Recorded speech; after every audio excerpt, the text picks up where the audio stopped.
কি ভেবেছো আমি বুঝি না? কি বুঝিস না? আর এত রাতে আমার ঘরের সামনে কি করছিস? যা, ঘুমাতে যা। আবার তুই তো গাড়ি। আমি না বলেছি আমাকে তুমি তুমি করে বলবে? আমি এখন আর সেই হাফ প্যান্ট পরা পিচ্চি নদী নেই। আমার কাছে তুই সারা জীবন ওই পিচ্চিই থাকবি। এখন সর সামনে থেকে, আমার ঘুম পাচ্ছে। মিথ্যেবাদী। তুমি ঘুমাতে যাচ্ছ না, তুমি আমার থেকে পালাচ্ছ। এয়ারপোর্ট থেকে আসার পর থেকে দেখছি সবার সাথে কথা বলছো, হাসছো, অথচ আমার দিকে ভুলেও তাকাচ্ছ না। কেন আরহাম ভাই, ভয় পাচ্ছো? ভয়? আমি আরহাম চৌধুরী, আমি কাউকে ভয় পাই না। আর তোর মতো একটা বাচ্চাকে তো। বাচ্চা? সত্যি? তাহলে আমার চোখের দিকে তাকিয়ে কথাটা বলো তো একবার। বলো যে 3 বছর পর আমাকে দেখে তোমার বুকের ভেতরটা একটুও কেঁপে ওঠেনি। বলো যে এই মুহূর্তে আমাকে জাপটে ধরতে ইচ্ছে করছে না তোমার। নদী, মুখ সামলে কথা বল। ভুলে যাস না আমি তোর বড় ভাই। মামাতো ভাই, আপন ভাই নাও। আর এই সম্পর্কটা যে কোনো মুহূর্তে বদলে ফেলা যায়, সেটা তুমিও জানো, আমিও জানি। আরহামের চোয়াল শক্ত হয়ে গেল। ও নদীর খুব কাছে এগিয়ে এসে দাঁড়ালো, এত কাছে যে দুজনে নিঃশ্বাস একে অপরের মুখে লাগছে। আরহাম নদীর চোখে চোখ রেখে বোঝার চেষ্টা করলো এই মেয়েটার সাহস এত বাড়লো কবে থেকে। 3 বছর আগে যখন ও লন্ডনে ব্যারিস্টারি করতে যায়, তখন নদী ছিল 16 বছরের এক চঞ্চল কিশোরী। ফ্রক পরে সারা বাড়ি মাথায় তুলে রাখতো। আরহামের ল্যাপটপ লুকিয়ে রাখা, ওর ফোনে গেম খেলা, এসবই ছিল নদীর কাজ। যাওয়ার সময় এয়ারপোর্টে হাউমাউ করে কেঁদেছিল মেয়েটা। কিন্তু আজ আরহামের সামনে দাঁড়িয়ে আছে 19 বছরের এক পূর্ণ যুবতী। পরনে গাঢ় নীল রঙের একটা জর্জেট শাড়ি, যা ওর ফর্সা শরীরে লেপ্টে আছে। চুলগুলো আলগা করে খোপা করা, সেখান থেকে কয়েকটা অবাধ্য চুল এসে পড়ছে ওর গলার কাছে। আরহামের দৃষ্টি অনিচ্ছাকৃতভাবেই নদীর গলার ভাঁজের দিকে চলে গেল। ওর গলা শুকিয়ে এলো। 27 বছরের আরহাম চৌধুরী, যে কিনা লন্ডনের বড় বড় কোর্টে দাঁড়িয়ে তাবড় তাবড় আইনজীবীদের ঘোল খাইয়ে দেয়, সে আজ তার নিজের বাড়ির দোতলার করিডোরে দাঁড়িয়ে এইটুকু একটা মেয়ের সামনে ঘেমে যাচ্ছে। চৌধুরী বাড়ি এখন উৎসবের বাড়ি। আরহামের বড় চাচার মেয়ে অর্থাৎ আরহামের চাচাতো বোন রিয়ার বিয়ে ঠিক হয়েছে। সে উপলক্ষেই আরহাম দেশে ফিরেছে। বাড়ি ভর্তি আত্মীয় স্বজন। নিচতলায় এখনো হই হুল্লোড় চলছে। গানের আওয়াজ, বাচ্চাদের চিৎকার, মুরব্বীদের হাক ডাক, সব মিলিয়ে এলাহি কারবার। কিন্তু এই দোতলার নির্জন করিডোরে যেন এক অন্য জগৎ। এখানে শুধু দুজন নারী পুরুষের তীব্র আকর্ষণের বিদ্যুৎ খেলে যাচ্ছে। আরহাম নিজেকে সংযত করার প্রাণপণ চেষ্টা করলো। ও জানে নদী ওর মামাতো বোন। এই সম্পর্ক সমাজ সহজে মেনে নেবে না। তার উপর বাড়ির পরিবেশ এখন বিয়ের, যে কোনো সময় কেউ উপরে চলে আসতে পারে। এই অবস্থায় ওদের এভাবে দেখলে কেলেঙ্কারি হয়ে যাবে। আরহাম একটু পিছিয়ে গেল, নিজের গলার টাইট একটু ঢিলে করে বড় একটা নিঃশ্বাস নিল। দেখ নদী, তুই এখন বড় হয়েছিস। তোর বোঝা উচিত কোনটা বলা সাজে আর কোনটা না। এখন অনেক রাত হয়েছে, নিজের ঘরে যা। কাল সকালে কথা হবে। আমি যাব না। তুমি আমার প্রশ্নের উত্তর দাওনি। তুমি কেন আমাকে এড়িয়ে চলছো? আমি কাউকে এড়িয়ে চলছি না। আমি ক্লান্ত, দীর্ঘ জার্নি করে এসেছি। আমার বিশ্রামের প্রয়োজন। বেশ, তুমি যদি স্বীকার না করো তাহলে আমিই প্রমাণ করে দেব। নদী আচমকা আরহামের হাতটা ধরে ফেলল। আরহাম কিছু বুঝে ওঠার আগেই নদী ওর হাতটা নিজের বুকের উপর রাখলো। আরহামের সারা শরীরে যেন বিদ্যুতের শক লাগলো। ও হাতটা সরিয়ে নিতে চাইলো, কিন্তু নদী শক্ত করে ধরে রাখলো। পাতলা ব্লাউজের উপর দিয়ে আরহাম নদীর হৃদস্পন্দন অনুভব করতে পারছিল। নদীর হৃৎপিণ্ডটা যেন আরহামের হাতের নিচেই লাফাচ্ছে। নদী আরহামের চোখের দিকে তাকিয়ে ফিসফিস করে উঠল। এখন এখন কি বলবে আরহাম ভাই? এখনো বলবে আমি পিচ্ছি, আমার হার্টবিট মিথ্যা কথা বলছে? আরহামের সহ্য ক্ষমতা শেষ সীমায় পৌঁছে যাচ্ছিল।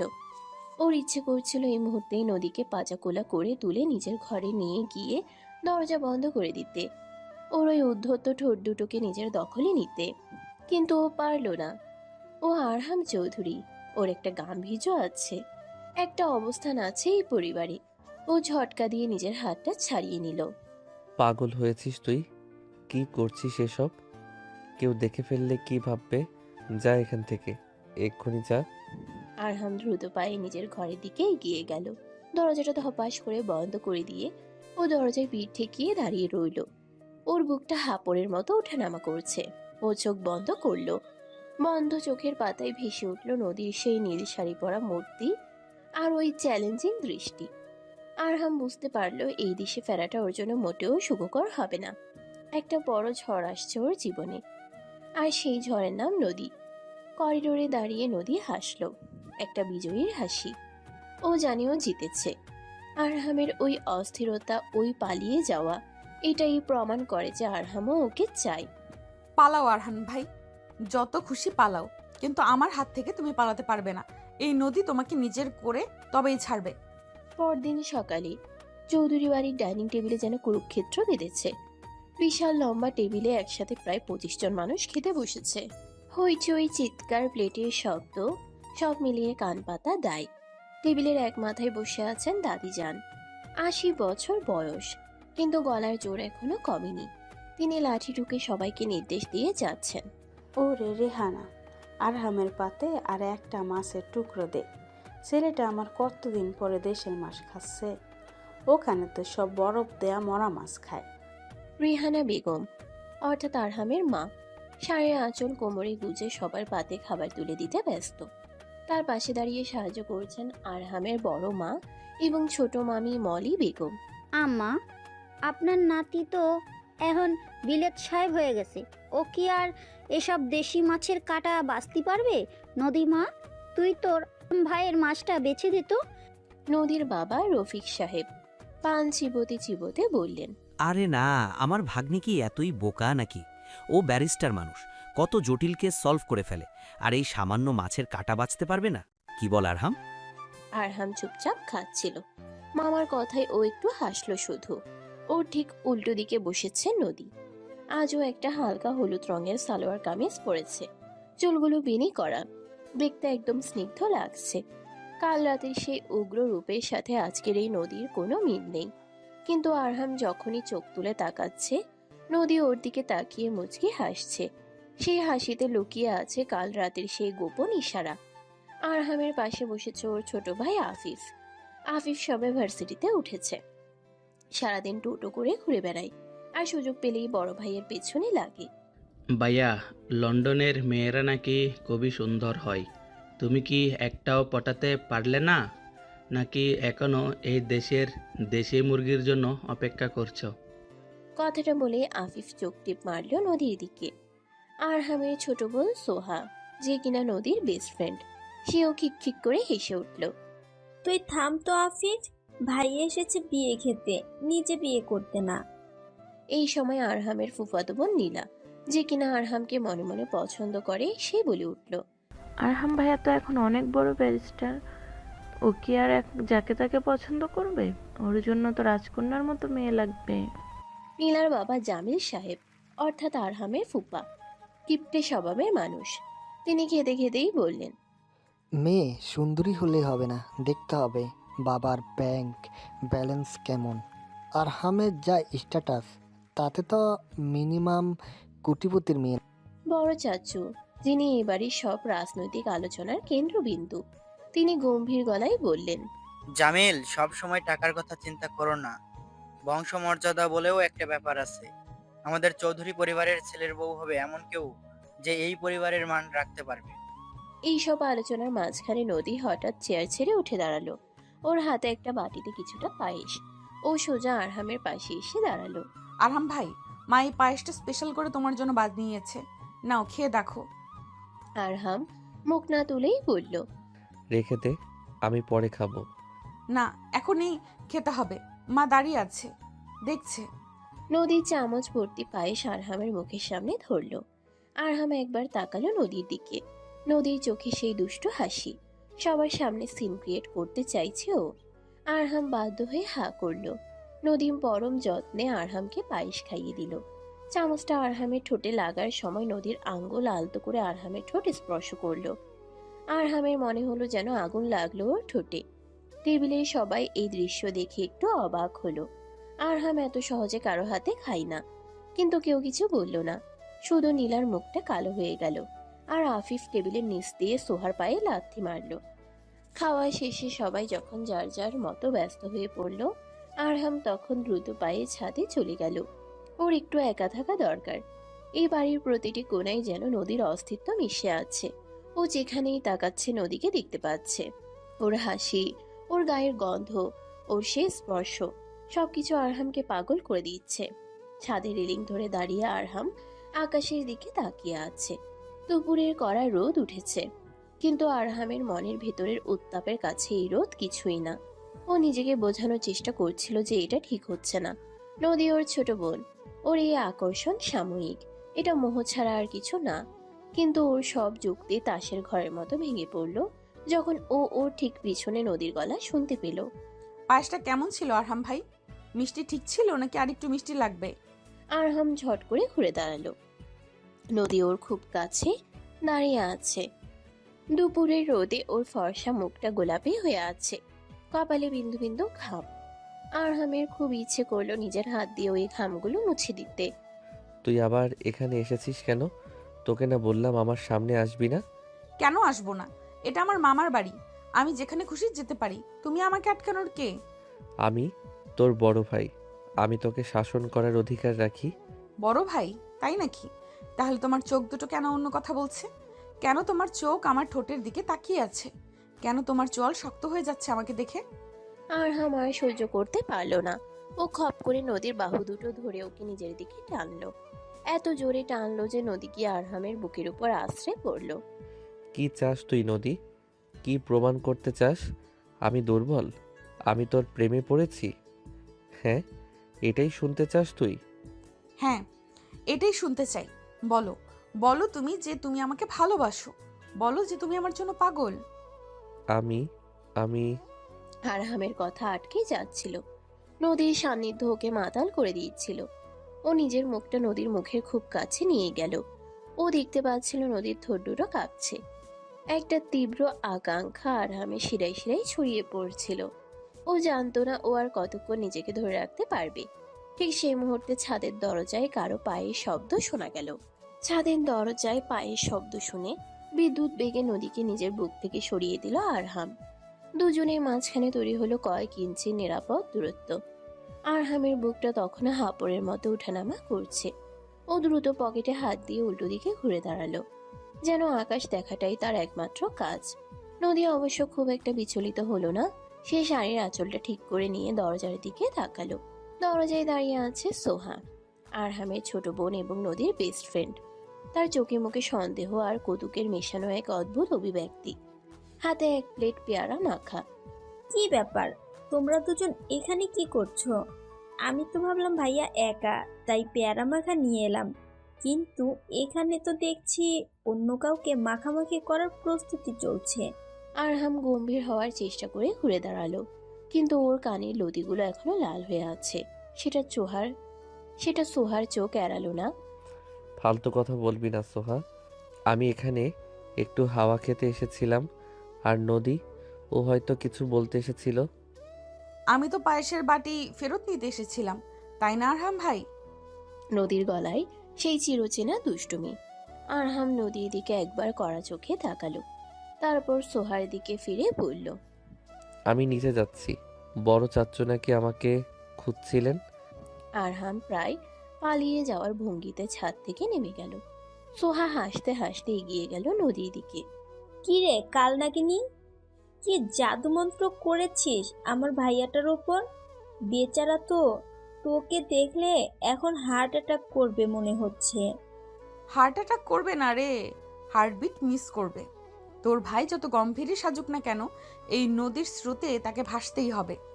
কিন্তু সাবধান, নিচতলায় কিন্তু নীলা আপু উত পেতে আছে।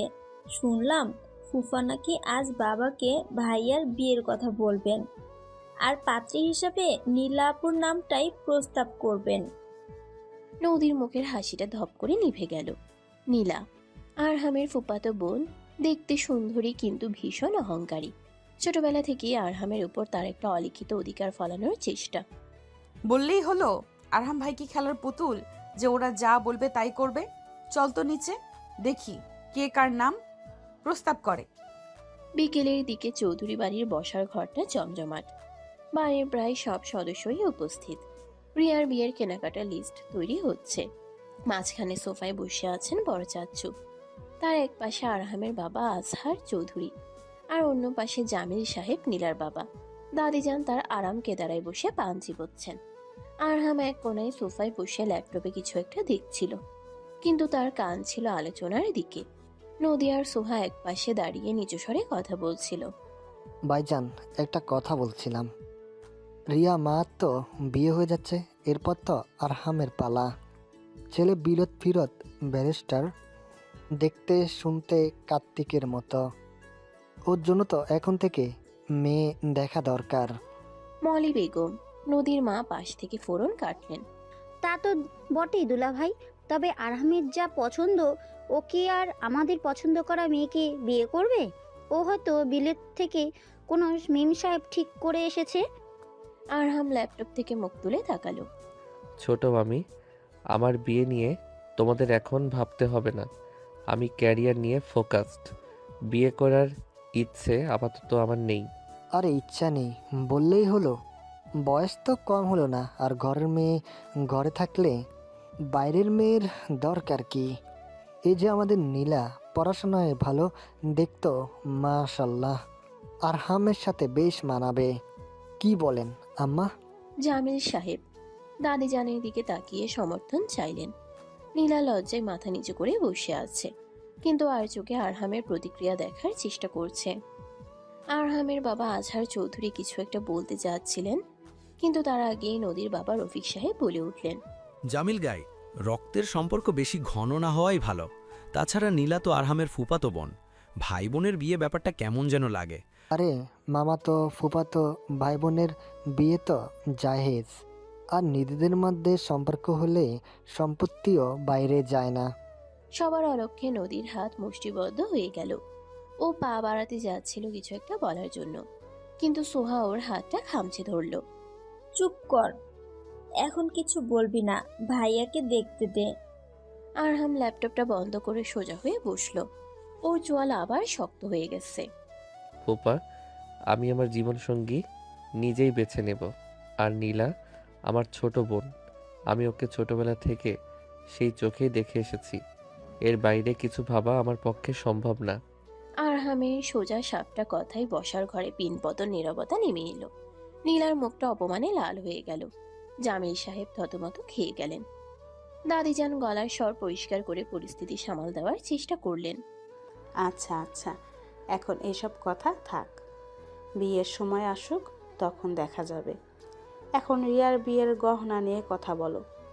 পরিবেশটা একটু হালকা হতেই তুর্য, নদীর ভাই আর তার বউ ভাবনা ঘরে ঢুকলো। তুর্য আরহামের কাঁধে হাত রাখলো। কিরে দোস্ত, সিরিয়াস মুড কেন? চল ছাদে গিয়ে একটু আড্ডা দিই। রাত আর আবির এসেছে। আবির নামটা শুনেই আরহামের ভ্রু কুঁচকে গেল। আবির নদীর ভার্সিটির বন্ধু। ছেলেটা একটু বেশি স্মার্ট এবং নদীর প্রতি তার দুর্বলতা আছে, এটা আরহাম জানে। আরহাম তাকাতেই দেখলো নদী আবিরের নাম শুনেই বেশ খুশি হয়ে উঠেছে। আবির এসেছে? ভাইয়া, ও কি আমার নোটসগুলো এনেছে? হ্যাঁ এনেছে, উপরেই আছে, তুই গিয়ে নিয়ে আয়। নদী এক লাফে সিঁড়ির দিকে দৌড় দিল। আরহামের ভেতরটা জ্বলে উঠল। কিছুক্ষণ আগেই যে মেয়েটা আরহামের প্রেমে পাগল হওয়ার ভান করছিল, সে এখন অন্য একটা ছেলের নাম শুনেই অস্থির। আরহাম নিজেকে আর ধরে রাখতে পারল না। ও ল্যাপটপটা রেখে উঠে দাঁড়ালো। আমিও আসছি। রাহাতের সাথে অনেক দিন দেখা হয় না। ছাদে তখন গান বাজনা চলছে। এক কোনায় গিটার বাজাচ্ছে আবির। তাকে ঘিরে বসে আছে সোহা, নদী, ভাবনা আর রাহাত। আবির বেশ হ্যান্ডসাম ছেলে, কথা বলতে পটু। নদী আবিরের ঠিক পাশেই বসে আছে এবং আবির গিটার বাজাতে বাজাতে মাঝে মাঝেই নদীর দিকে তাকিয়ে হাসছে। আরহাম ছাদে আসতেই রাহাত দৌড়ে এসে ওকে জড়িয়ে ধরলো। কিরে দোস্ত, তুই তো একদম বিদেশি হয়ে গেছিস। আমাদেরকে মনে আছে নাকি সব ভুলে গেছিস? তোদের ভোলা কি এত সহজ? কেমন আছিস? রাহাতের সাথে কথা বললেও আরহামের চোখ ছিল নদীর দিকে। আবির নদীর কানের কাছে মুখ নিয়ে কিছু একটা বলছে, আর নদী খিলখিল করে হাসছে। দৃশ্যটা আরহামের বুকে তীরের মতো বিঁধল। ও ধীর পায়ে ওদের দিকে এগিয়ে গেল। আরে আরহাম ভাই যে কেমন আছেন? শুনলাম লন্ডনে নাকি খুব নাম করেছেন। ভালো আছি। তোমরা গান থামালে কেন? চালাও। আরহাম একটা চেয়ার টেনে বসলো, ইচ্ছে করেই নদীর ঠিক উল্টো দিকে। নদী আরহামের দিকে একবারও তাকালো না, সে আবিরের সাথে কথায় ব্যস্ত। আবির, তোর ওই গানটা গানা। তোমায় রীত মাঝারে রাখবো, আমার খুব প্রিয় গানটা। তোর জন্য আমি সব গাইতে পারি নদী। আবির গিটারে কর্ড তুলল, গানের সুরে সুরে পরিবেশটা রোমান্টিক হয়ে উঠল। কিন্তু এই রোম্যান্স আরহামের জন্য ছিল যন্ত্রণার। আবির গাইতে গাইতে বারবার নদীর চোখের দিকে তাকাচ্ছিল। আরহামের মনে হচ্ছিল আবিরের হাত থেকে গিটারটা কেড়ে নিয়ে ভেঙে ফেলতে। গান শেষ হতেই সবাই হাততালি দিল। ভাবনা, নদীর ভাবি একটু দুষ্টুমি করে বলল, বাহ আবির, গানটা তো মনে হলো বিশেষ কাউকে ডেডিকেটেড করে গাইলে। আমাদের নদী কি সে বিশেষ কেউ? সবাই হেসে উঠল। নদী লজ্জায় লাল হয়ে মাথা নিচু করলো। আর আরহামের ধৈর্যের বাঁধ ভাঙলো। ও আচমকা চেয়ার ছেড়ে উঠে দাঁড়ালো। আমার একটা জরুরি কল এসেছে, আমি নিজে যাচ্ছি। আরহামের এই হঠাৎ চলে যাওয়াটা সবাই খেয়াল করলো। নদী আর চোখে দেখলো আরহাম রাগে গটগট করে চলে যাচ্ছে। নদীর ঠোঁটের কোণে এক চিলতে হাসি ফুটে উঠল। সে বুঝলো তার তীর ঠিক জায়গায় বিঁধেছে। রাত তখন প্রায় 1টা। চৌধুরী বাড়ি নিস্তব্ধ, সবাই গভীর ঘুমে আচ্ছন্ন। শুধু আরহামের ঘরের বাতি জ্বলছে। ও বিছানায় বসে ল্যাপটপে কাজ করার চেষ্টা করছে, কিন্তু কিছুতেই মনোযোগ দিতে পারছে না। বারবার বিকেলের দৃশ্যটা মনে পড়ছে। আবির আর নদীর ঘনিষ্ঠতা ওকে পাগল করে দিয়েছে। হঠাৎ আরহামের দরজায় হালকা নখ হলো। আরহাম চশমাটা খুলে টেবিলে রাখলো। কে? আমি। দরজাটা খোলো। আরহামের বুকটা ধক করে উঠল। এত রাতে নদী এখানে কেন? ও গিয়ে দরজাটা খুলল। দরজায় দাঁড়িয়ে থাকা নদীকে দেখে আরহামের শ্বাস আটকে যাওয়ার উপক্রম হলো। নদী একটা পাতলা সাদা শিফন শাড়ি পরেছে, সাথে স্লিভলেস ব্লাউজ। চুলগুলো ছাড়া পিঠের উপর ছড়িয়ে আছে। সদ্য স্নান করে এসেছে হয়তো, কারণ ওর গা থেকে শ্যাম্পুর মিষ্টি গন্ধ আসছে। এত রাতে কি চাস? আর এই পোশাকে কেন? কেন, সুন্দর লাগছে না? আবির তো বললো আমাকে শাড়িতে পরীর মতো লাগে, তাই ভাবলাম তোমাকে একবার দেখিয়ে যাই। আবিরের নামটা শুনেই আরহামের মাথা গরম হয়ে গেল। ও খপ করে নদীর হাত ধরে ওকে ঘরের ভেতর টেনে আনলো এবং দরজাটা লক করে দিল। নদীকে দরজার সাথে চেপে ধরলো আরহাম। ওর চোখে এখন আর কোনো ভদ্রতা নেই, আছে আদিম অধিকার বোধ। আবির বলেছে? আবির বলার কে?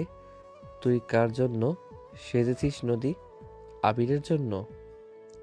আমি কার জন্য সেজেছি সেটা তুমি খুব ভালো করেই জানো, কিন্তু তুমি তো দেখছোই না। তোমার চোখে তো শুধু আমি পিচ্চি বোন। চুপ কর, একদম চুপ। তুই জানিস না তুই কি করছিস? তুই আমাকে পাগল করে দিচ্ছিস। পাগল তো আমি তোমাকে করতে চাই আরহাম। আমি চাই তুমি তোমার ওই ভদ্রতার মুখোশ খুলে ফেলো, দেখাও আমাকে তুমি আমাকে কতটা চাও। আরহাম আর নিজেকে সামলাতে পারল না। নদীর কথা মাঝেই ও নদীর ঠোঁট জোড়া দখল করে নিল। এটা কোনো শান্ত চুম্বন ছিল না, এটা ছিল দীর্ঘদিনের জমে থাকা তৃষ্ণা, রাগ, অভিমান আর তীব্র ভালোবাসার বহিঃপ্রকাশ। আরহাম পাগলের মতো নদীকে চুমু খেতে লাগলো। নদীর হাত আরহামের চুলের ভেতর ঢুকে গেল। ও আরহামকে আরো নিবিড়ভাবে নিজের কাছে টেনে নিল। আরহামের এক হাত নদীর কোমরে, অন্য হাত নদীর গালের উপর। ঘরের এসি চলছে পুরো দমে, কিন্তু ওদের দুজনকে ঘিরে তখন আগ্নেয়গিরির উত্তাপ। চুমুর ফাঁকে ফাঁকে আরহাম বিড়বিড় করে বলছিল, তুই শুধু আমার নদী, শুধু আমার। ওই আবির বা অন্য কেউ যদি তোর দিকে তাকায়, আমি তাদের চোখ তুলে নেব। আমি তো শুধু তোমারই হতে চাই আরহাম ভাই, তুমি আমাকে গ্রহণ করো না কেন? আরহাম নদীকে কোলে তুলে বিছানার দিকে নিয়ে গেল। বিছানায় নামিয়ে দিয়ে ও নদীর উপর ঝুঁকে এলো। নদীর শাড়ির আঁচল সরে গেছে। আরহামের তপ্ত দৃষ্টি নদীর উন্মুক্ত কাঁধ আর গলার উপর। ও নদীর গলায় মুখ ডুবিয়ে দিল। আরহামের খোঁচা খোঁচা দাড়ি নদীর নরম ত্বকে ঘষা খাচ্ছিল। এক অদ্ভুত শিহরণে নদীর শরীর কেঁপে উঠল। আরহাম। আরহাম নদীর গলার ভাঁজে গভীর চুম্বন এঁকে দিল, যেন নিজের মালিকানা সিলমোহর করে দিচ্ছে। নদীর 2 হাত আরহামের পিঠ আঁকড়ে ধরল। ঘরে বাতাস ভারী হয়ে উঠছে ওদের নিঃশ্বাসের শব্দে। হঠাৎ আরহাম থামল। ও ও নদীর মুখের দিকে তাকালো। নদীর চোখ বন্ধ, ঠোঁট ফুলে লাল হয়ে আছে। আরহামের মনে হলো ও নিয়ন্ত্রণ হারিয়ে ফেলছে। এটা ঠিক হচ্ছে না, বিয়ের আগে এত দূর যাওয়া উচিত নয়। কিন্তু নদীর এই রূপ, এই আত্মসমর্পণ ওকে পেছাতে দিচ্ছে না। আরহাম নদীর কপালে নিজের কপাল ঠেকিয়ে ফিসফিস করে বলল, নদী, আমাকে থামা প্লিজ, আমাকে থামা, না হলে আমি আর নিজেকে ধরে রাখতে পারবো না। আমি কোনো ভুল করতে চাই না। ভালোবাসায় কোনো ভুল নেই আরহাম, আর যদি ভুল হয়ও আমি সেই ভুল করতে চাই, বারবার করতে চাই। নদী আরহামের গলা জড়িয়ে ধরে ওকে আবার নিজের দিকে টানলো। আরহামের সব প্রতিরোধ ভেঙে চুরমার হয়ে গেল। ও আবার ডুবে গেল নদীর মাঝে। ঘরের নীরবতা সাক্ষী হয়ে রইল দুটি হৃদয়ের এই উত্তাল মিলনের। পরদিন সকালে আরহামের ঘুম ভাঙল পাখির ডাকে। ও পাশে হাত দিয়ে দেখলো বিছানা খালি, নদী নেই। আরহাম ধর্মর করে উঠে বসলো। কাল রাতের কথা মনে পড়তেই ওর শরীর শিউরে উঠল। ও কি স্বপ্ন দেখছিল নাকি সত্যি? বালিশের পাশে নদীর একটা কানের দুল পড়ে আছে। আরহাম দুলটা হাতে নিল। না, স্বপ্ন নয়, সত্যি। আরহাম দুলটা মুঠোর ভিতর শক্ত করে ধরল। ওর মুখে এক অদ্ভুত তৃপ্তির হাসি ফুটে উঠল। ও মনে মনে প্রতিজ্ঞা করল, যে করেই হোক নদীকে ওর নিজের করে নিতে হবে। সমাজ, পরিবার, আত্মীয় স্বজন সবার বিরুদ্ধে যেতে হলেও ও যাবে। ফ্রেশ হয়ে নিচে নামতেই আরহাম দেখলো বসার ঘরে আবার জটলা। আজ একটা নতুন মুখ দেখা যাচ্ছে। একজন মাঝ বয়সী ভদ্রমহিলা বসে আছেন, সাথে একটি মেয়ে। মেয়েটি বেশ সুন্দরী, মডার্ন পোশাক পরা। রেহানা বেগম। আরহামের মা আরহামকে দেখে ডাকলেন, আরহাম, আয় বাবা, তোর সাথে পরিচয় করিয়ে দিই। উনি আমার ছোটবেলার বন্ধু শায়লা, আর এই হচ্ছে ওনার মেয়ে মীরা। ও লন্ডনেই থাকে। তোর সাথেই তো ব্যারিস্টারি পড়ছে মনে হয়। মীরা সোফা থেকে উঠে দাঁড়িয়ে হাসলো। হাই আরহাম, লং টাইম নো সি। তুমি তো ফেরার আগে একবারও বলেও এলে না। মীরা, তুমি এখানে? আরহাম অবাক হলেও ভদ্রতা বজায় রাখলো। কিন্তু সিঁড়ির আড়াল থেকে নদী সব দেখছিল। মীরাকে দেখিয়ে ওর ভ্রু কুঁচকে গেল। মেয়েটা যেভাবে আরহামের দিকে তাকিয়ে হাসছে, সেটা নদীর একদম পছন্দ হলো না। তার উপর মেয়েটা লন্ডনে আরহামের সাথে ছিল। কে জানে ওদের মধ্যে কি সম্পর্ক ছিল। নদী মনে মনে বলল, কাল রাতে আবিরকে নিয়ে নাটক করেছি, আজ আল্লাহ নিজেই ভিলেন পাঠিয়ে দিলেন। এই মীরাকে তো আমি নদী পার করে ছাড়বো। ঠিক সেই সময় শেফালি খালা, কাজের লোক, ট্রে হাতে চা নিয়ে আসছিল। নদী পা টিপে টিপে এগিয়ে গিয়ে শেফালি খালার পায়ের সামনে নিজের পা বাড়িয়ে দিল। ও মা গো! শেফালি খালা হোঁচট খেলেন এবং তার হাতের গরম চায়ের কাপগুলো সোজা গিয়ে পড়ল মীরার দামি ড্রেসের উপর। আউচ! What the hell! সারা ঘরে হুলস্থুল পড়ে গেল। রেহানা বেগম দৌড়ে গেলেন, আরহামও এগিয়ে গেল। মীরার আগে ফুঁসছে। আর নদী, সে সিনের আড়ালে দাঁড়িয়ে শাড়ির আঁচলে মুখ ঢেকে হাসছে। নদীর এই শয়তানি হাসি আরহামের চোখ এড়ালো না। ও বুঝতে পারলো এটা কার কাজ, কিন্তু অদ্ভুত ভাবে ওর রাগ হলো না, বরং ওর মনে হলো আমার পিচ্চি বউটা দেখছি সাংঘাতিক জেলাস। বসার ঘরে তখন হুলস্থুল কাণ্ড। মীরার দামি ইম্পোর্টেড ড্রেসটা চা পরে একদম নষ্ট হয়ে গেছে। সে রাগে গজগজ করছে আর টিস্যু দিয়ে জামা মোছার ব্যর্থ চেষ্টা করছে। রিহানা বেগম খুব লজ্জিত, তিনি বারবার ক্ষমা চাইছেন। শেফালি খালা তো ভয়ে জড়সড় হয়ে এক কোণায় দাঁড়িয়ে কাঁপছে। আন্টি, এটা কি ধরনের কেয়ারলেসনেস? এই ড্রেসটা আমি প্যারিস থেকে এনেছিলাম। It's ruined. মা মীরা, তুমি কিছু মনে করো না, কাজের মেয়ে তো, হয়তো খেয়াল করেনি। তুমি বরং আমার ঘরে চলো, কাপড়টা বদলে নাও। আরহাম এতক্ষণ চুপ করে দাঁড়িয়ে ছিল। সে ধীর পায়ে এগিয়ে এসে শেফালি খালার সামনে দাঁড়ালো। শেফালি খালা ভয়ে চোখ বন্ধ করে ফেললো। ভাবলো এই বুঝি ছোট সাহেব চড় মারবে। খালা, মেঝেটা পরিষ্কার করে ফেলো আর দেখে শুনে কাজ করবে, যাও। সবাই অবাক হলো। আরহামের মতো রাগী মানুষ আজ এত শান্ত কেন? আরহাম একবার আর চোখে সিঁড়ির দিকে তাকালো। সেখানে নদী এখনো দাঁড়িয়ে আছে, মুখে সেই শয়তানি হাসি। আরহামের সাথে চোকাচুকি হতেই নদীর চোখ টিপ মারল। আরহাম মুচকি হেসে মাথা নাড়ল। এই মেয়েটা তাকে পাগল করে ছাড়বে। মীরা রেহানা বেগমের সাথে ভেতরে চলে গেল।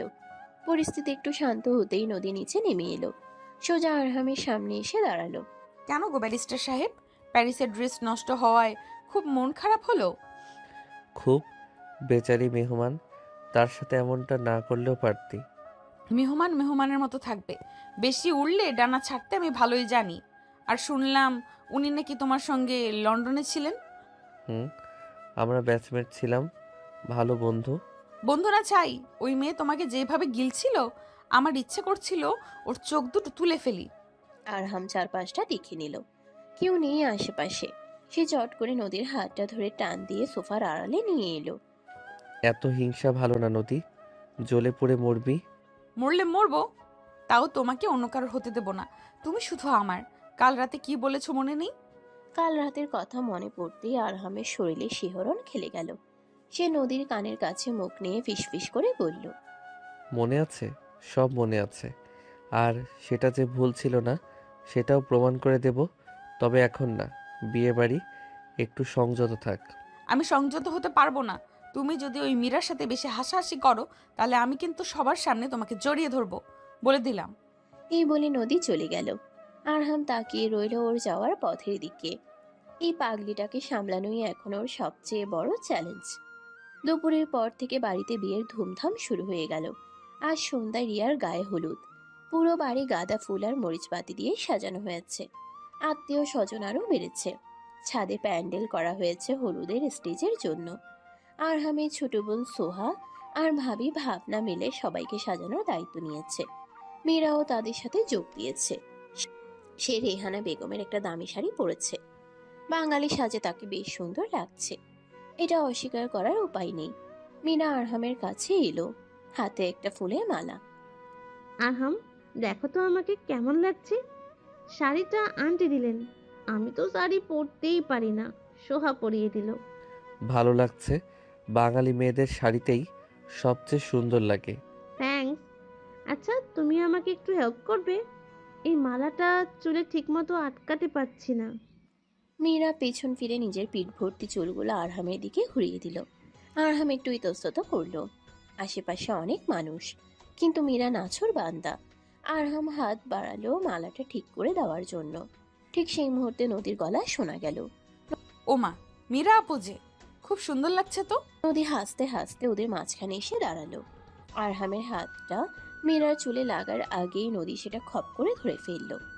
আরহাম ভাই, তুমি ছেলেদের কাজ করো, মেয়েদের সাজগোজের ব্যাপারে তোমার নাক না গলানোই ভালো। মীরা আপু এসো, আমি ঠিক করে দিচ্ছি। নদী মীরাকে একরকম জোর করেই টেনে নিয়ে গেল। যাওয়ার সময় আরহামের দিকে তাকিয়ে এমন একটা ভঙ্গি করলো যার মানে বেঁচে গেলে বাছা। সন্ধ্যায় ছাদ ভর্তি মানুষ, গানের তালে তালে সবাই নাচছে। বরপক্ষ থেকেও লোকজন এসেছে। রিয়ার গায়ে হলুদ দেওয়া হচ্ছে। আরহাম পাঞ্জাবি পরে এক কোণায় দাঁড়িয়ে অতিথিদের আপ্যায়ন তদারকি করছে। নদী আজ একটা কাঁচা হলুদ রঙের শাড়ি পরেছে, সাথে ফুলের গয়না। খোলা চুলে ওকে একদম অপ্সরার মতো লাগছে। আবির গিটার নিয়ে গান গাইছে স্টেজে। নদী আবিরের পাশে দাঁড়িয়ে তালি দিচ্ছে। আরহামের চোখ বারবার নদীর দিকে যাচ্ছে। আবির ছেলেটা বড্ড বেশি বাড়াবাড়ি করছে। গানের ফাঁকে ফাঁকে সে নদীর সাথে কথা বলছে, হাসছে। আরহামের চোয়াল শক্ত হয়ে আসছে। হঠাৎ নীলা আরহামের পাশে এসে দাঁড়ালো। ভাইয়া, নদী আর আবির ভাইয়াকে দেখে মনে হচ্ছে ওদের মধ্যে কিছু একটা চলছে, তাই না? মানে? দেখো না, সারাক্ষণ কেমন আঠার মতো লেগে আছে। আবির ভাইয়া তো শুনলাম নদীর জন্য আজ থেকে গেছে। ওরা নাকি ভার্সিটিতেও খুব ক্লোজ। আমার তো মনে হয় মামা মামিকে বিষয়টা জানানো দরকার। নীলা খুব চতুরতার সাথে আরহামের মনে বিষ ঠেলে দিল। আরহাম জানে নদী ওকে ভালোবাসে, কিন্তু জেলাসি এমন একটা জিনিস যা যুক্তি মানে না। আরহাম সোজা স্টেজের দিকে এগিয়ে গেল। গান তখন থামলো। আবির মাইকে বলল, এবার আমাদের সবার প্রিয় নদী একটা ডান্স পারফরমেন্স করবে, সবাই একটা জোর তালি দিন। সবাই হাততালি দিয়ে উঠল। নদী প্রথমে একটু লজ্জা পেল, তারপর ম্যানে তো ধীরে সে গানের তালে নাচতে শুরু করলো। নদী সেই নাচ ছিল জাদুকরি। ওর শরীরের প্রতিটি মোচড়, কোমরের দুলুনি সবাইকে মন্ত্রমুগ্ধ করে রাখলো। কিন্তু এই নাচ আরহামের বুকে আগুন ধরিয়ে দিল। ও দেখলো উপস্থিত সব ছেলের চোখ নদীর শরীরের উপর আটকে আছে। বিশেষ করে আবিরের দৃষ্টি একদমই শোভন নয়। নাচ শেষ হতেই আরহাম স্টেজে উঠে গেল। সবাই ভাবলো ভাই হিসেবে হয়তো বোনকে অভিনন্দন জানাতে যাচ্ছে, কিন্তু আরহাম সোজা নদীর হাত ধরলো। অনেক হয়েছে, এবার নিচে চল, বড় মা তোকে খুঁজছে। কিন্তু আরহাম ভাই, এখনো তো খাওয়া দাওয়া বাকি। বললাম তো চল। আরহাম প্রায় টেনে হিচড়ে নদীকে স্টেজ থেকে নামিয়ে নিয়ে গেল। সবাই একটু অবাক হলো, কিন্তু বিয়ে বাড়ি বলে কেউ তেমন গা করলো না। আরহাম নদীকে নিয়ে সোজা নিজের ঘরে চলে এলো। দরজা লাগিয়ে দিয়ে সে নদীর দিকে ঘুরে দাঁড়ালো। ওর চোখ দিয়ে যেন আগুন বের হচ্ছে। তুই কি চাস বলতো? নিজেকে সবার সামনে এভাবে এক্সপোজ করে কি আনন্দ পাস? ওই আবির তোর দিকে কিভাবে তাকাচ্ছিল দেখেছিস? দেখেছি, সব ছেলেই সুন্দরী মেয়েদের দিকে তাকায়, তাতে আমার কি? আমি তো শুধু একজনকে দেখানোর জন্যই নেচেছি। কাকে? আবিরকে? না, তোমাকে। নদী এগিয়ে এসে আরহামের বুকের উপর হাত রাখলো। আমি যখন নাচছিলাম তখন আমার চোখ শুধু তোমাকেই খুঁজছিল। তোমার ওই রাগী মুখটা দেখার জন্যই তো আমি স্টেজে উঠলাম। তুমি জেলাস হলে তোমাকে যা সুন্দর লাগে না। আমি জেলাস হচ্ছি না, আমি তোর বড় ভাই। তোর ভালো মন্দ দেখার দায়িত্ব আমার। উফ, আবার সেই বড় ভাই? এই দরজা বন্ধ ঘরেও কি তুমি ভাই হয়ে থাকবে? নদী আরহামের পাঞ্জাবির কলার ধরে ওকে নিজের দিকে টানলো। এই যে আমার হার্টবিট বাড়ছে, শুনতে পাচ্ছ না? কাল রাতে তো শুনেছিলে। আজ কি হলো? নাকি মীরা আপুর শাড়ি ঠিক করতে গিয়ে সব ভুলে গেলে? তুই মীরাকে নিয়ে এত ভাবছিস কেন? ও জাস্ট আমার কলিগ। কলিগ না ছাই, ওর মতলব ভালো না। তবে আমিও নদী চৌধুরী, আমার জিনিস কেড়ে নেওয়া অত সোজা না। নদী আরহামের গলার কাছে মুখ নিয়ে আলতো করে কামড় বসালো। আরহাম চমকে উঠল। নদী, কি করছিস? ব্যথা লাগছে? লাগুক, এটা তোমার শাস্তি, অন্য মেয়েদের দিকে তাকানোর শাস্তি। আরহাম আর নিজেকে ধরে রাখতে পারল না। নদীর এই অধিকার বোধ, এই পাগলামি ওকে পাগল করে দিচ্ছে। সে নদীর কোমর জড়িয়ে ধরে ওকে শূন্যে তুলে ফেলল। শাস্তি দিবি? আচ্ছা, তাহলে আমিও তোকে শাস্তি দেব। আমাকে পাগল করার শাস্তি। আরহাম নদীকে বিছানায় শুয়ে দিল। হলুদ শাড়িকে নদীকে লাগছে হলুদ বরণ কন্যার মতো। আরহাম নদীর উপর ঝুঁকে এলো। নদীর খোলা চুলে হাত বুলিয়ে দিয়ে সে নদীর ঠোঁটে গভীর চুম্বন এঁকে দিল। নদীর হাত আরহামের ঘাড় জড়িয়ে ধরল। বাইরে বিয়ের বাজনা বাজছে, আর ভেতরে দুটি শরীর একাকার হয়ে যাচ্ছে ভালোবাসার উত্তাপে। আরহাম নদীর শাড়ির আঁচল সরিয়ে দিয়ে ওর কাঁধে মুখ ঘষল। নদীর মুখ থেকে অস্ফুট গোঙানির শব্দ বের হলো। আরহাম প্লিজ, কেউ এসে পড়বে। আসুক, আজ আমি কাউকে পরোয়া করি না। তুই আমার, আজ সবাইকে বলে দেব। না পাগল, এখন না, পরে। ওদের এই গভীর মুহূর্ত বেশিক্ষণ স্থায়ী হলো না। দরজায় আবার নখ।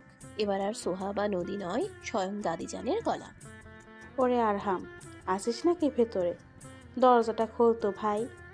দুজন বিদ্যুৎ পৃষ্ঠের মতো ছিটকে সরে গেল। নদী দ্রুত শাড়ি ঠিক করে নিল। আরহাম চুলগুলো হাত দিয়ে ঠিক করে বড় একটা শ্বাস নিল। আসছি দাদাজান। নদীকে ইশারা করে বাথরুমে লুকিয়ে পড়তে বলল আরহাম। নদী দৌড়ে বাথরুমে ঢুকে গেল। আরহাম দরজা খুলল।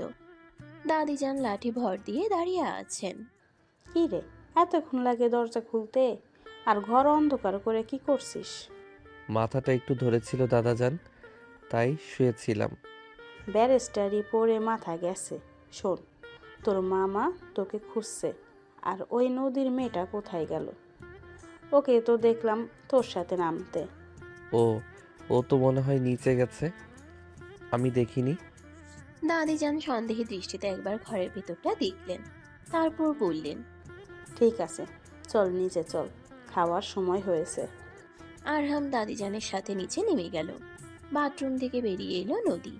আয়নায় নিজের চেহারা দেখে সে নিজেই লজ্জা পেল। ঠোঁট ফুলে আছে, গলার কাছে লাল দাগ, আরহামের ভালোবাসার চিহ্ন। নদী ওড়না দিয়ে গলাটা ঢেকে মুচকি হাসলো। এই দাগ আমার বিজয়ের প্রতীক, মনে মনে বলল সে। রাতে খাওয়ার টেবিলে আবার এক নাটক। আবির আজ চৌধুরী বাড়িতেই থাকছে। তুর্য জোর করে ওকে রেখে দিয়েছে। খাওয়ার টেবিলে আবির নদীর পাশে বসার চেষ্টা করলো, কিন্তু আরহাম কৌশলে আফিফকে দিয়ে সেই জায়গা দখল করালো।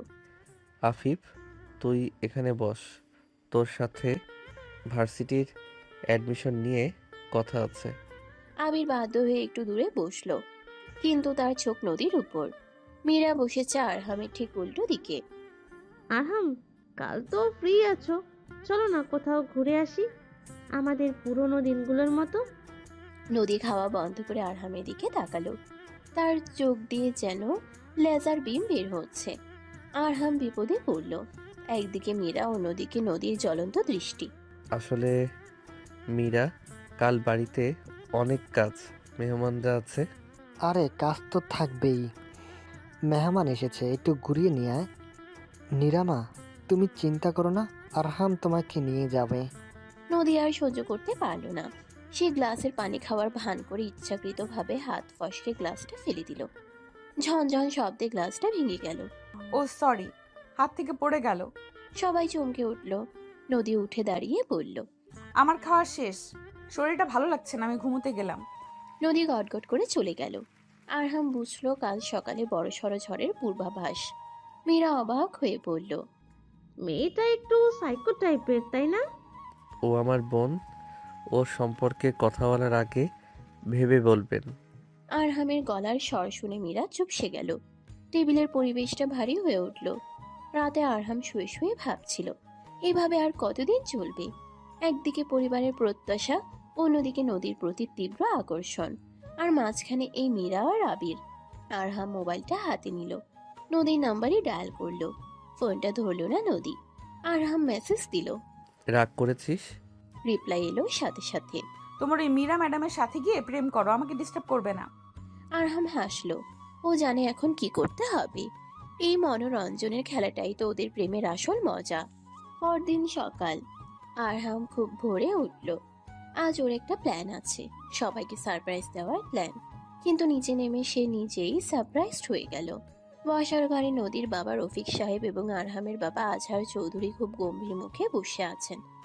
সামনে দাঁড়িয়ে আছে আবির, আর এক কোনায় মাথা নিচু করে দাঁড়িয়ে আছে নদী। আরহামের বুকটা ধক করে উঠল। কি হয়েছে? ধরা পড়ে গেল নাকি ওরা? আরহাম, আয়, তোর সাথে কথা আছে। কি হয়েছে মামা, এত গম্ভীর কেন সবাই? আবির একটা প্রস্তাব দিয়েছে।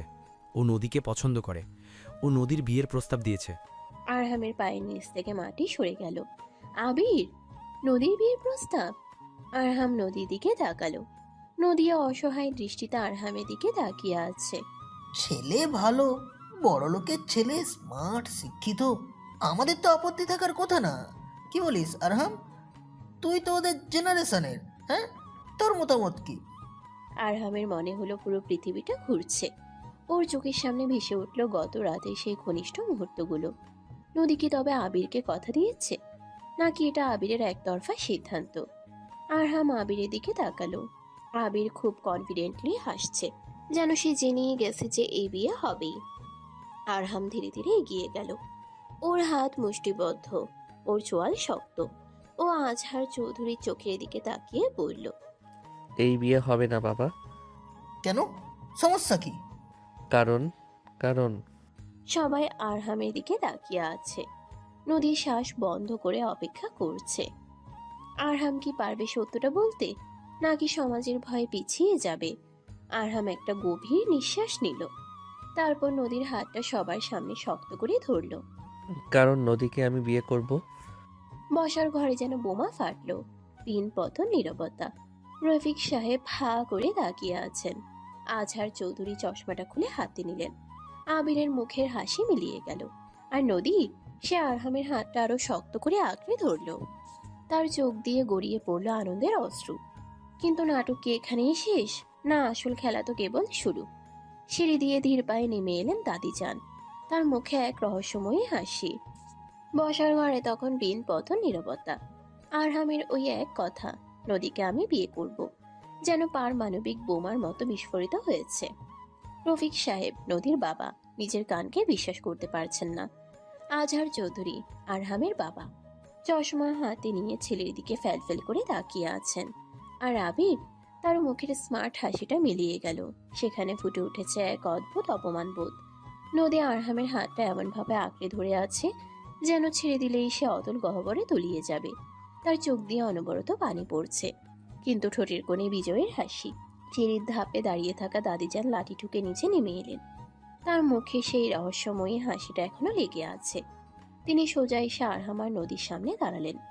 তা নবাবজাদার মুখটা খুলতে এত সময় লাগে কেন? আমি তো ভেবেছি কবরে যাওয়ার আগে আর নাতির বিয়ের সানাই শুনতে পাবো না। সবাই দাদিজানের কথাই চমকে উঠল। আরহাম একটু অবাক হয়ে দাদিজানের দিকে তাকালো। দাদিজান এবার নদীর দিকে তাকালেন। দাদি যান, তুমি তুমি জানতে? জানবো না? আমি এই বাড়ির মুরব্বী। এই বুড়োর চোখে আড়ালে কিচ্ছু হয় না। তোরা যখন ছাদে লুকোচুরি খেলছিলি তো আমি তখনই বসছিলাম, ডাল মে কুচ কালা হ্যাঁ। আমি শুধু দেখতে চাচ্ছিলাম তোর সাহস কতটুকু। নদী ভয়ে ভয়ে দাদিজানের দিকে চাইল। দাদিজান হাত বাড়িয়ে নদীর চোখের পানি মুছে দিলেন। কাঁদিস না পাগলি, চৌধুরী বাড়ির বউ কি এত কাঁদলে চলে? এই বাড়িতে এখন তোর রাজত্ব চলবো। দাদিজানের কথায় মলি বেগম নদীর মা খুশিতে কেঁদে ফেললেন। তিনি দৌড়ে এসে নদীকে জড়িয়ে ধরলেন। রফিক সাহেবও স্বস্তির নিঃশ্বাস ফেললেন। কিন্তু সবাই খুশি হতে পারল না। জামিল সাহেব ফুপ্পা এবং নীলার আগে ফুঁসছে, আর আবির সে বুঝলো এখানে আর তার কোনো জায়গা নেই। ওয়েল, কংগ্রেচুলেশন আরবাহাম ভাই, আপনি জিতে গেলেন। তবে একটা কথা, নদীকে সামলে রাখা কিন্তু অত সহজ না। All the best. থ্যাঙ্কস আবির, তবে আমার জিনিস আমি খুব ভালো করেই সামলাতে জানি। তোমাকে আর চিন্তা করতে হবে না, তুমি এখন আসতে পারো। আরহামের গলার স্বরে এমন এক কর্তৃত্ব ছিল যে আবির আর কথা বাড়ানোর সাহস পেল না। সে দ্রুত পায়ে বেরিয়ে গেল। যাওয়ার সময় নদীর দিকে একবার তাকালো, কিন্তু নদী তখন আরহামের দিকে তাকিয়ে বিভোর। আবির চলে যেতেই জামিল সাহেব ফেটে পড়লেন। আম্মা, আপনি এটা মেনে নিলেন?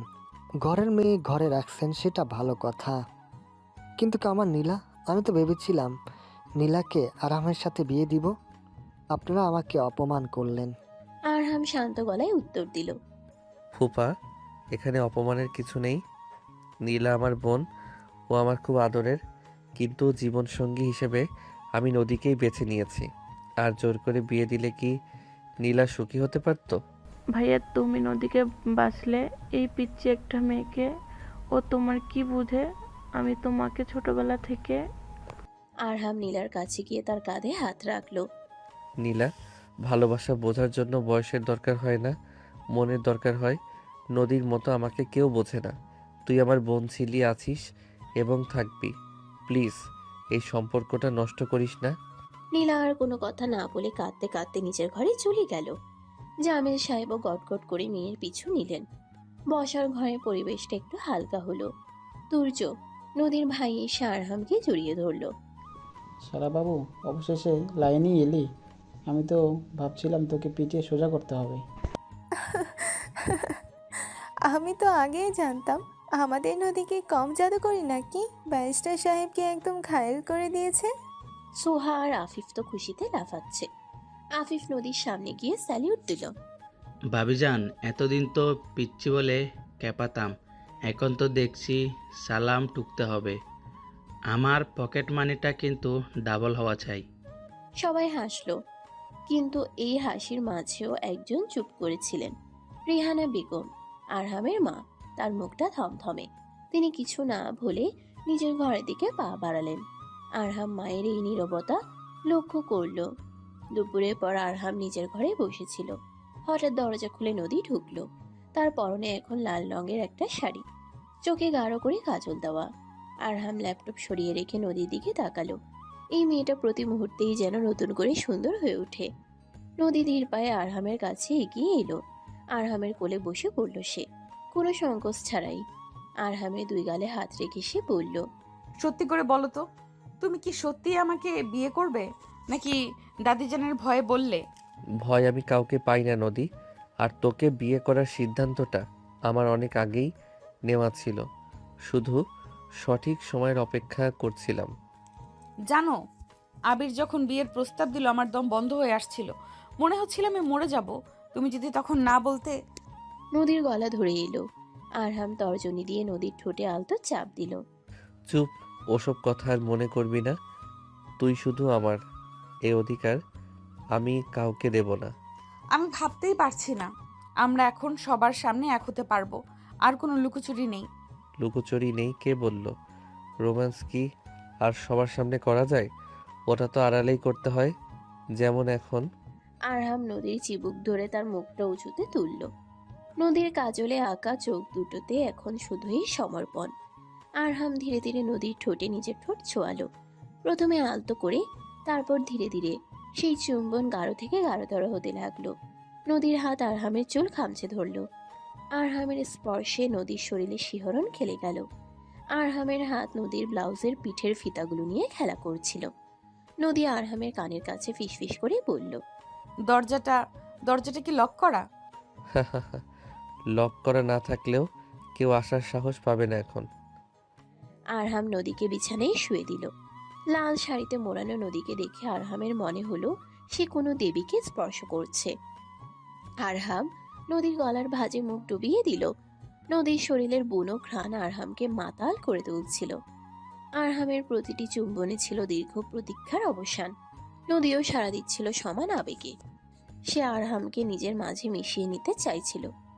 ঠিক সেই মুহূর্তে দরজায় খটখট শব্দ ছিল। দুজনেই চমকে উঠল। আরহাম বিরক্ত মুখে দরজার দিকে তাকালো। কে? ছোট সাহেব, বড় আম্মা আপনাকে ডাকে, জরুরি কথা আছে। আরহাম নদীকে ইশারা করলো অপেক্ষা করতে। সে শার্টটা ঠিক করে দরজা খুলল। মা ডাকছে, আসছি। আরহাম রেহানা বেগমের ঘরে গেল। রেহানা বেগম জানালার দিকে তাকিয়ে দাঁড়িয়ে আছেন। মীরা সোফায় বসে ম্যাগাজিন উল্টাচ্ছে। আরহাম বুঝলো মীরা মায়ের কান ভারী করেছে। মা, তুমি ডেকেছো? হ্যাঁ, তোর কি মাথা খারাপ হয়ে গেছে আরহাম? তুই কি নদীকে বিয়ে করবি? ও তো তোর মামাতো বোন, তার ওপর বয়সে কত ছোট, এখনো পড়াশোনায় শেষ হয়নি। সমাজ কি বলবে? সমাজ কি বললো তাতে আমার কিছু যায় আসে না মা। আর কাজিন ম্যারেজ আমাদের ধর্মে বা আইনে নিষিদ্ধ না। আর বয়সের কথা বলছো? প্রেম কি বয়স দেখে হয়? কিন্তু মীরা মীরা তোকে কত পছন্দ করে।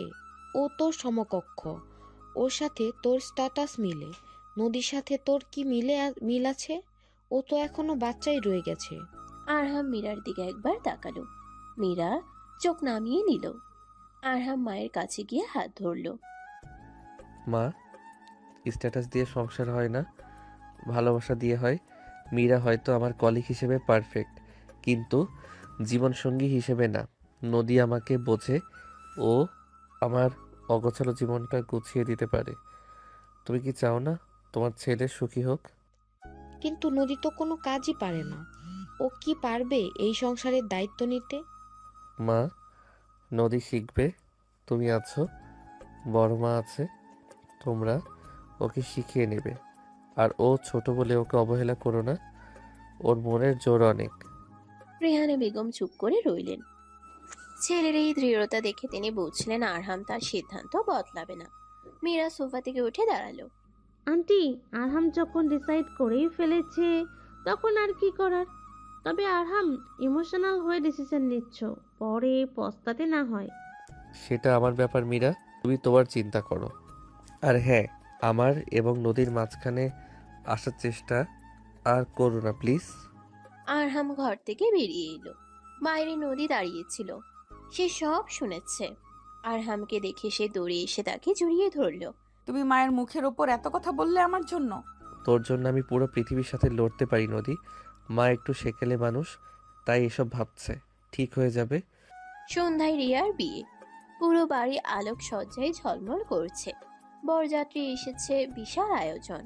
আরহাম একটা অফ হোয়াইট শেরওয়ানি পরেছে। তাকে দেখে মনে হচ্ছে কোনো রাজপুত্র। আর নদী পরেছে গাঢ় মেরুন রঙের লেহেঙ্গা। ভারী গয়নায় তাকে রাজকন্যার মতো লাগছে। বিয়ে বাড়িতে প্রচুর ভিড়। সবাই বর কনেকে নিয়ে ব্যস্ত। এই ফাঁকে আরহাম নদীকে ইশারা করে ছাদে ডাকলো। চাঁদের এক কোণায় অন্ধকার, সেখান থেকে নিচের সব আলো দেখা যাচ্ছে। আরহাম রেলিংয়ে হেলান দিয়ে দাঁড়িয়েছিল। নদী আসতেই সে নদীকে কাছে টেনে নিল। তোকে আজ যা লাগছে না, ইচ্ছে করছে এখনই কাজই ডেকে বিয়েটা পড়িয়ে ফেলি। থাক, রিয়ের বিয়েটা হতে দাও, তারপর আমাদের। অত ধৈর্য আমার নেই। আরহাম নদীর কোমরে হাত রেখে তাকে নিজের সাথে মিশিয়ে নিল। নদীর নিঃশ্বাস ভারী হয়ে এলো। আরহামের চোখ নদীর ঠোঁটে। সে ধীর লয়ে নদীর ঠোঁট নিজের দখলে নিল। ছাদের ওই অন্ধকারে দুটি শরীর এক হয়ে গেল। নিচে ছানায় বাজছে, আর উপরে চলছে দুটি হৃদয়ের মিলন। আরহামের হাত নদীর পিঠের খোলা অংশে বিচরণ করছিল। নদী আরহামের শেরওয়ানির বোতাম খোলার চেষ্টা করছিল। তাদের ভালোবাসা আজ বাঁধন হারা। হঠাৎ ফোনের ফ্ল্যাশ লাইটের আলোয় চমকে উঠল দুজন। সোহা আর আফিফ দাঁড়িয়ে আছে, হাতে ফোন। ও মাই গড, তোমরা এখানেও শুরু করে দিয়েছো? নিচে সবাই খুঁজছে আর তোমরা এখানে রোমান্স করছো? ভাইয়া, ভিডিওটা কিন্তু ভাইরাল করে দিব যদি না আমাকে আইফোন কিনে দাও। আরহাম নদীকে ছেড়ে দিয়ে হাসলো। সে এগিয়ে গিয়ে আফিফের কান মলে দিল। ভাইরাল করবি? দাঁড়া, তোকে দেখাচ্ছি। সোহা আর আফিফ হাসতে হাসতে দৌড় দিল। নদী আর আরহাম একে অপরের দিকে তাকিয়ে হাসলো। এই খুনসুটি, এই ভালোবাসা, এটাই তো জীবন। নিচে নামতেই দেখা গেল এক নতুন ঝামেলা। মীরা স্টেজে মাইক নিয়ে দাঁড়িয়ে আছে, তার পাশে আবির। আবির এখনো যায়নি, সেও সুযোগের অপেক্ষায় আছে। লেডিস অ্যান্ড জেন্টলম্যান, রিয়ার বিয়ের খুশিতেই আমি আর আবির একটা ডুয়েট গান গাইতে চাই, এবং এই গানটা ডেডিকেট করছি আমাদের আরহাম আর নদীকে। সবাই তালি দিল, কিন্তু নদীর মনটা কুগাইছিল। মীরা আর আবির একসাথে, এরা নিশ্চয়ই কোনো মতলব আসছে।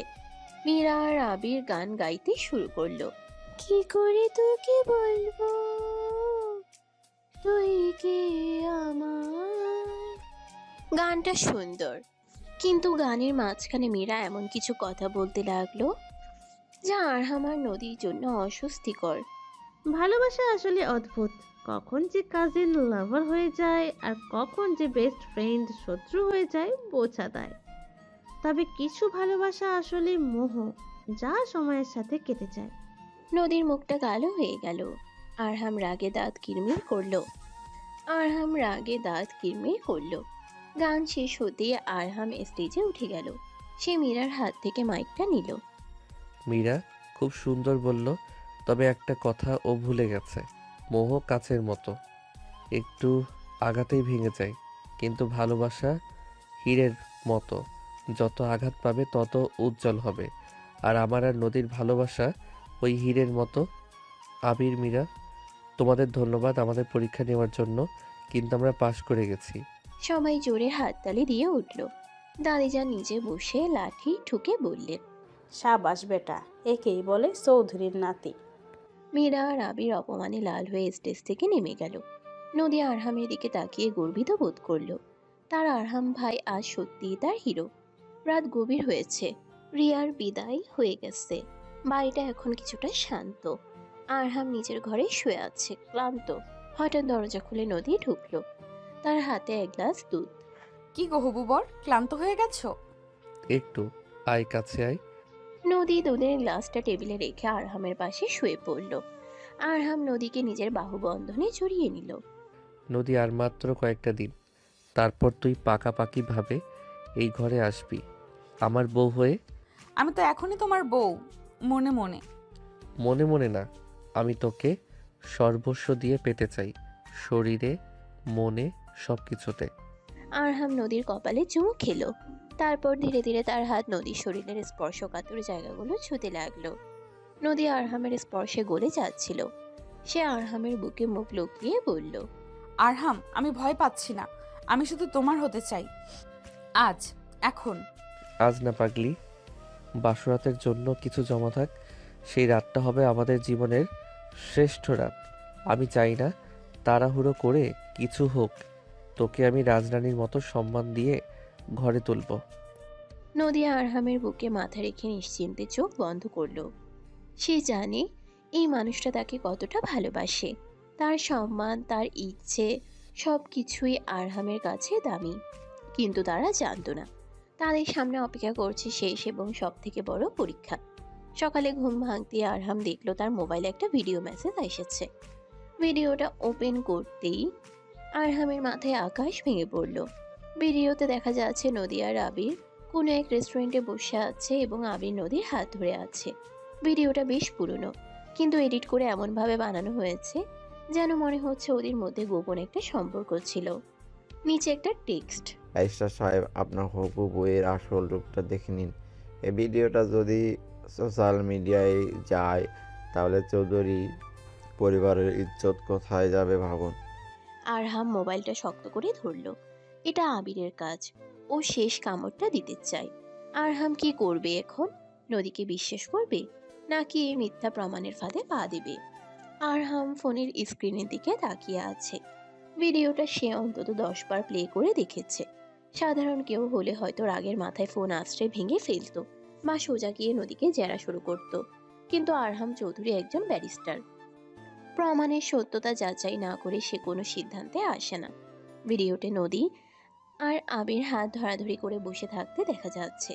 ব্যাকগ্রাউন্ডে একটা ক্যাফে, কিন্তু আরহামের জহুরি চোখ একটা অসামঞ্জস্য খুঁজে পেল।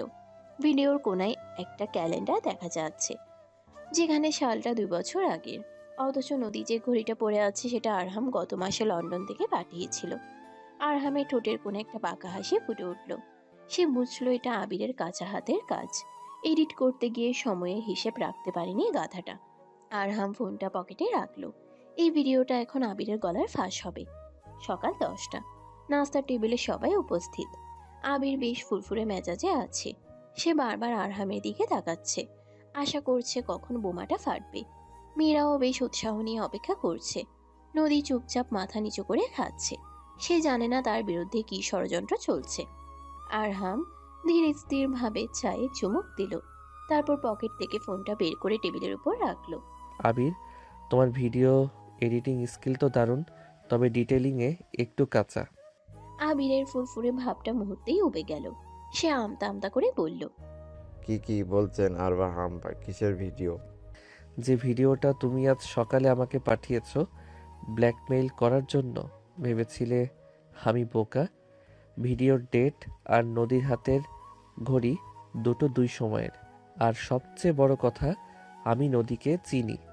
ওর হাত ধরার যোগ্যতা তোমার কোনো কালই ছিল না। সবাই অবাক হয়ে আরহামের দিকে তাকালো। নদীর বাবা রফিক সাহেব এবং আরহামের বাবা আজহার চৌধুরী খাওয়া বন্ধ করে দিয়েছেন। আরহাম ফোনটা আফিফের দিকে এগিয়ে দিল। আফিফ, তুই তো টেক এক্সপার্ট, সবাইকে একটু বুঝিয়ে দে তো ভিডিওটা কিভাবে ফেক করা হয়েছে। আফিফ ফোনটা হাতে নিয়ে কিছুক্ষণ দেখলো, তারপর হেসে ফেলল। আরে ভাইয়া, এটা তো ডিপফেক অ্যাপ দিয়ে বানানো, খুব সস্তা কাজ। অরিজিনাল ভিডিওতে অন্য কেউ ছিল, সেখানে বাবির ফেস বসানো হয়েছে। আর এই ব্যাকগ্রাউন্ডটা তো 2 বছর আগের পুরনো ফুটেজ। ছি আবির ভাই, আপনি এত নীচ। আবিরের মুখটা অপমানে কালো হয়ে গেল। মীরা বেগতিক দেখে সরে পড়ার চেষ্টা করছিল, কিন্তু আরহামের মা রেহানা বেগম দাঁড়িয়ে পড়লেন। তিনি এগিয়ে গিয়ে আবিরের গালে সপাটে এক চড় বসালেন। বেরিয়ে যাও আমার বাড়ি থেকে এখনই। আমি ভাবতাম তুমি ভদ্র পরিবারের ছেলে, আর মীরা তুমিও। আমি মাকে নিজের মেয়ের মতো ভাবতাম, আর তুমি আমার ছেলের সংসার ভাঙার ষড়যন্ত্র করছিলে। আন্টি, আসলে আমি... চুপ, একটা কথাও না। তোমাদের দুজনের এই বাড়িতে আর কোনো জায়গা নেই। আবির আর মীরা মাথা নিচু করে বেরিয়ে গেল। রেহানা বেগম ঘুরে নদীর কাছে এলেন। নদী ভয়ে কাচুমাচু হয়ে দাঁড়িয়ে আছে। রেহানা বেগম নদীর হাত দুটো ধরলেন। আমাকে মাফ করে দে মা, আমি বাহিরের চাকচিক্য দেখে ঘরের হীরা চিনতে পারিনি। আমার ছেলে ভুল করেনি, আমি ভুল ছিলাম। তুই আমার আরহামের যোগ্য বউ।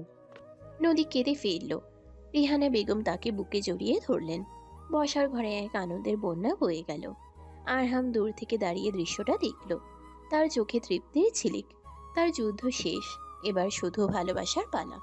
7 দিন পর আজ চৌধুরী বাড়িতে বিয়ের সানাই বাজছে। পুরো বাড়ি রাজপ্রাসাদের মতো সাজানো হয়েছে। হাজার হাজার ফুল আর আলোক সজ্জায় ঝলমল করছে চারপাশ। গেটে বিশাল জটলা। সোহা, আফিফার বাড়ির ছোটরা মিলে গেট আটকে দাঁড়িয়ে আছে। আরহাম বর বেশি এসেছে। অফ হোয়াইট শেরওয়ানি, মাথায় পাগড়ি, হাতে তলোয়ার, সব মিলিয়ে তাকে কোনো মুঘল শাহজাদার মতো লাগছে। রাস্তা ছাড়বো না, কিন্তু 1 লাখ টাকা সালামি দিতে হবে, তারপর ঢোকা যাবে। 1 লাখ মাত্র? আমার নদীর জন্য তো আমি পুরো রাজত্ব লিখে দিতে পারি। আরহাম পকেট থেকে একটা ফোন বের করে সোহার হাতে দিল। সোহা টাকার অঙ্ক দেখে চোখ বড় বড় করে ফেলল।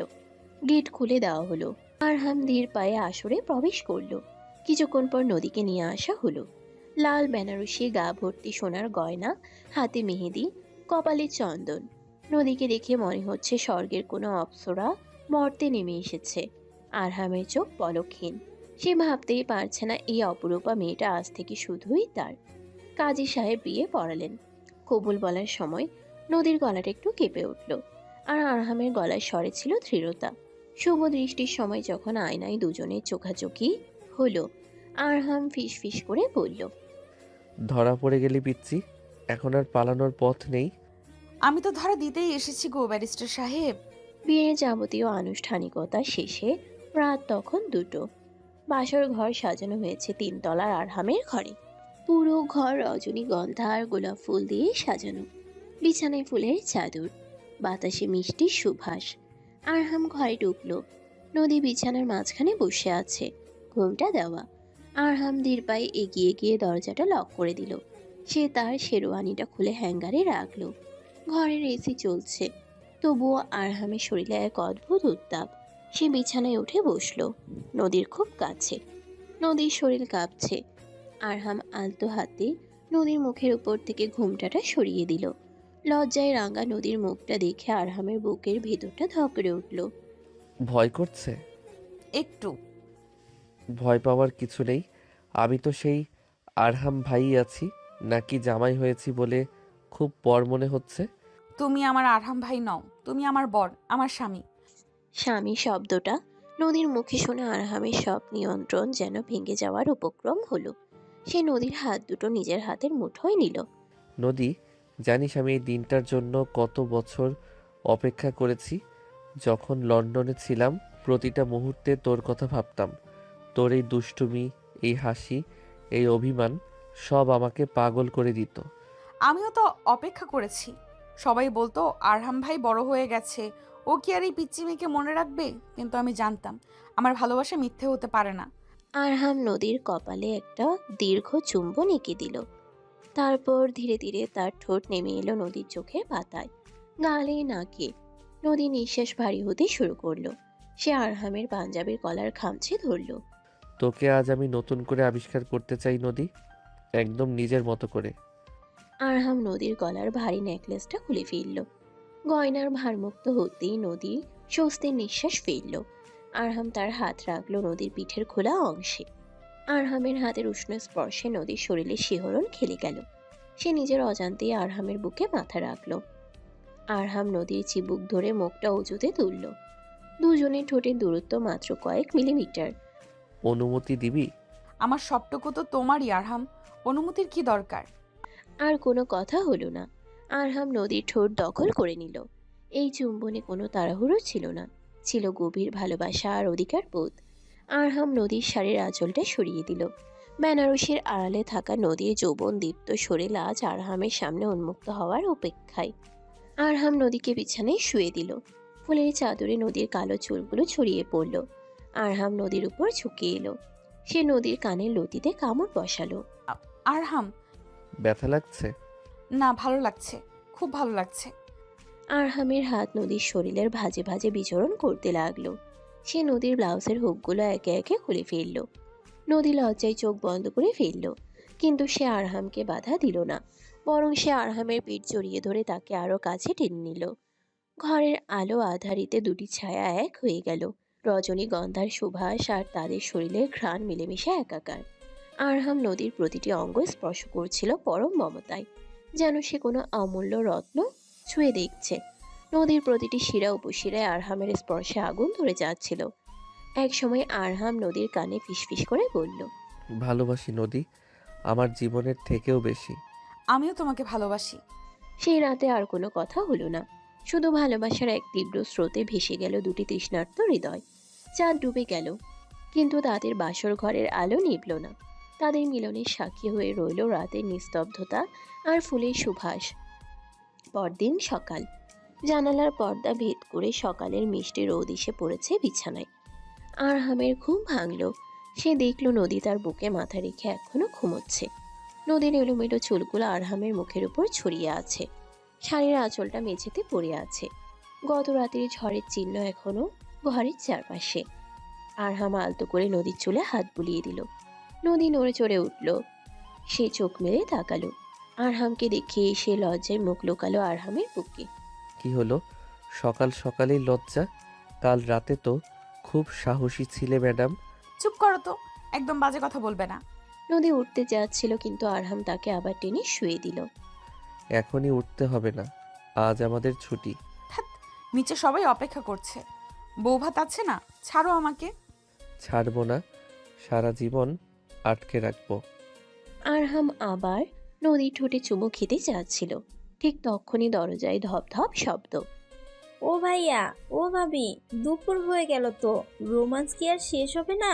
আমরা কিন্তু দরজা ভেঙে ফেলবো। নদী খিলখিল করে হেসে উঠল। আরহাম বিরক্ত মুখে দরজার দিকে তাকালো। এই মেয়েটা আমার প্রাইভেসি শেষ করে দিল। যাও, ওঠো, ফ্রেশ হয়ে নাও।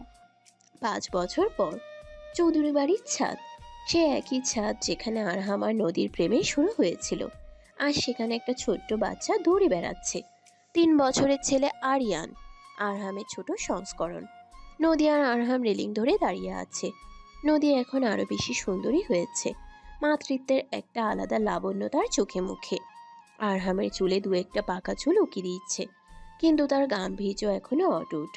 পাপা পাপা, দেখো পাখি। আরহাম ছেলেকে কোলে তুলে নিল। হ্যাঁ বাবা, পাখি। নদী আরহামের কাঁধে মাথা রাখলো। মনে আছে আরহাম, এই ছাদে দাঁড়িয়ে তুমি আমাকে শাসন করতে, বলতে আমি পিচ্ছি। মনে আছে, আর সেই পিচ্চিটাই এখন আমাকে শাসন করে আর আমার ছেলের মা হয়েছে। আর মীরা আপু, আবির, ওদের কথা মনে পড়ে? যারা আমাদের গল্পে ভিলেন ছিল তাদের কথা মনে করে সময় নষ্ট করার মানে হয় না। ওরা ওদের পাপের ফল পেয়েছে, আমরা আমাদের ভালোবাসা পেয়েছি, এটাই সত্য। নদী আরহামের হাতটা শক্ত করে ধরলো। কথা দাও, সারা জীবন এভাবেই পাশে থাকবে। কথা দিলাম, মৃত্যু ছাড়া কেউ আমাদের আলাদা করতে পারবে না। আরহাম নদীর কপালে চুমু খেলো। আরিয়ান বাবার কোল থেকে হাততালি দিয়ে উঠল। অস্তগামী সূর্যের লাল আলোয় তাদের 3 জনের ছায়া দীর্ঘ থেকে দীর্ঘতর হলো। পিচ্ছি মামাতো বোন এখন শুধু বউ নয়, সে আরহামের পুরো পৃথিবী। ভালোবাসার জয় হয়েছে, আর সেই জয়ে আছে এক অটুট বন্ধন, একটি পরিপূর্ণ হ্যাপি এন্ডিং। প্রিয় দর্শক বৃন্দ, ভিডিওটি দেখার জন্য অনেক অনেক ধন্যবাদ। আমাদের এই ভিডিওটিতে একটি লাইক দিলে আর আমাদের এই ছোট্ট চ্যানেলটিকে সাবস্ক্রাইব করে আমাদেরকে সাপোর্ট করলে আমরা নতুন নতুন ভিডিও আপলোড করার অনুপ্রেরণা পাবো। আমাদের চ্যানেলটি সাবস্ক্রাইব করে আমাদের সাথে জুড়ে থাকুন এবং এইরকমই ভিডিও দেখতে থাকুন। ধন্যবাদ।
আমি তো 5 কেজি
পরে তাহলে আমরা আরো 2 দিন করে যাই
তাহলে